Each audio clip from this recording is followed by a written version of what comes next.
Hi there, it's Carl Irwin, the Common Magician, and this is a trick that I do.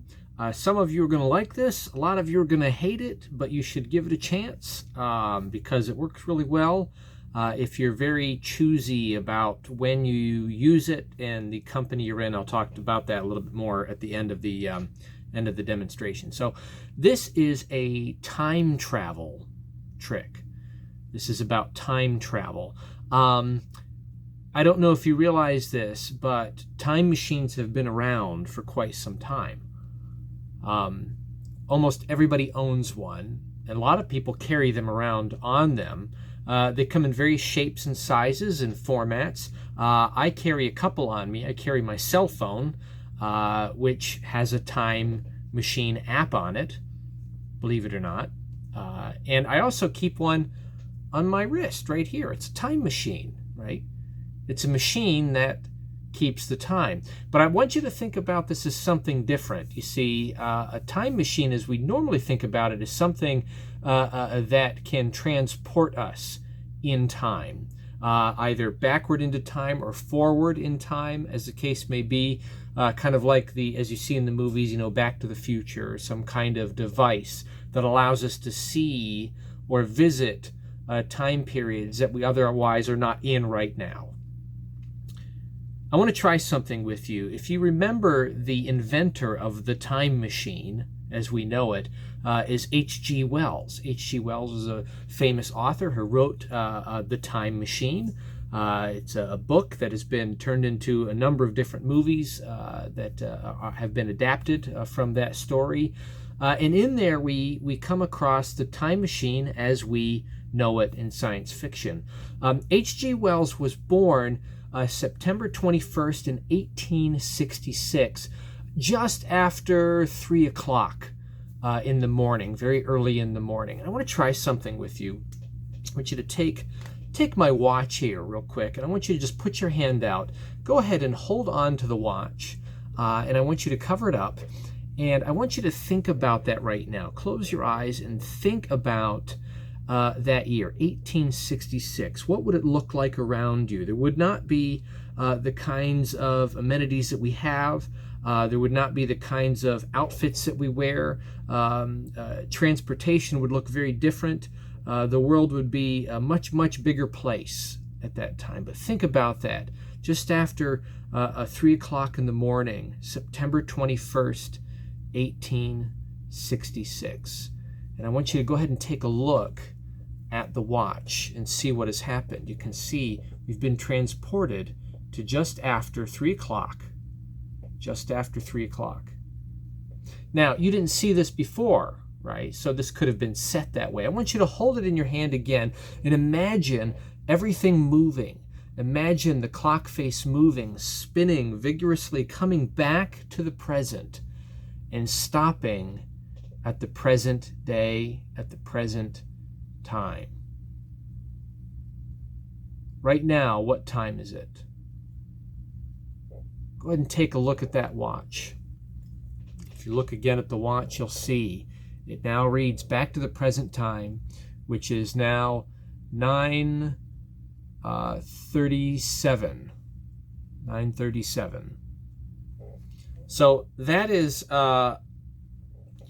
it's a mentalist watch routine, and some of you are going to look at this and say, nah, that can't work. And it does work. It's actually based on a very old trick that is done usually with paper, a drawn clock face, and a spectator or somebody will put a time on there, and then the paper's folded up and unfolded or otherwise manipulated, and then it's shown again, and it reads a different time. And then, of course, it can go back. You have to be careful when you do this sort of trick. You have to pick your company carefully. You're not looking for stupid people. That's not really what I'm saying. But I think you want to. I find that this works well when you're working one-on-one or with a very small group. What you want to avoid is you want to have the outside thinkers.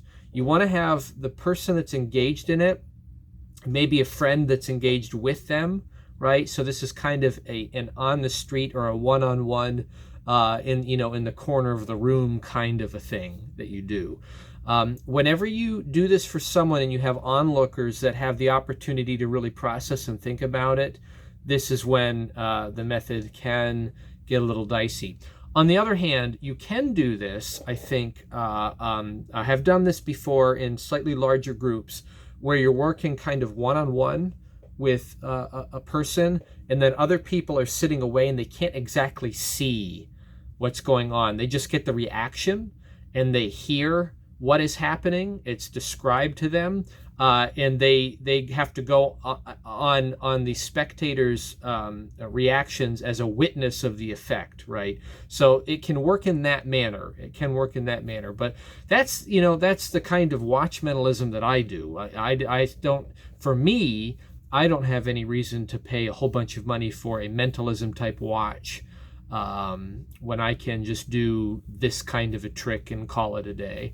I've taught on the channel some various types of watch manipulation that you can do with this type of analog watch with a stem on it. I never do that stuff. That's all highly theoretical stuff that I know you can do, and I've demonstrated, maybe done once or twice, but it's not something I do with regularity. However, this trick I do with some regularity. I probably do this trick you know, a few times a year whenever I'm in an opportune place. I've been through a few different watches that I've tried this out with, and I've kind of settled on this type of face, the minimalist sort of watch. And again, this isn't really a tutorial on it. I've talked about this before, but it is a pretty well working kind of method and plot. And I've decided to follow this kind of presentation. There is a variation of this where the spectator can spin the stem and have it land on a time, and they look at it, and then without touching it, they put it in their hands, and then you show them that the time has changed. I have settled on this presentation because I never have to do anything to the watch. The watch is just always in its regular time, and I can adjust my presentation to fit whatever time it really is.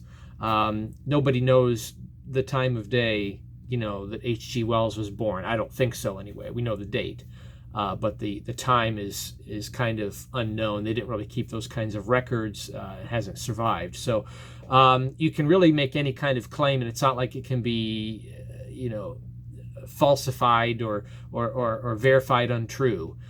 So that's how I present it. It's a nice little piece to talk about H.G. Wells and the time machine, and, you know, timepieces being time machines, and then associate it with his birth time on his birthday, traveling back in time and then traveling back to the present day. I also find that it works well to do it as I'm demonstrating here, where you don't show it first.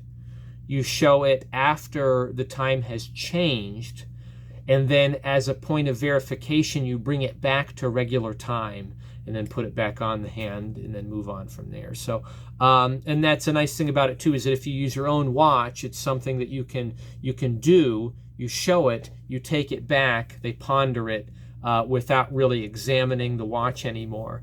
And obviously, you get. The last time I did this for a family member on my wife's side, and you know the reaction was, "That's a trick watch." And honestly, that's the kind of reaction I want, because it ain't no trick watch. It's just a regular, it's just a regular analog watch. There's nothing really funny about it. It's a cheap, minimalist analog watch. If you ever want to try to find a watch like this, search for a minimalist watch. Those are the search terms that I use. I found this on Etsy. It was like a $5 watch, and I got to be careful with it because it's not waterproof or anything like that, so I do have to take good care of it. But it's a cheap watch. Something happens to it, just get another one. So you can search for minimalist watch. You can get very expensive ones, but you can also find very, very cheap ones that don't have any kind of defining marks on the face, just a very basic analog kind of setup there. So anyway, that's the time machine trick that I do.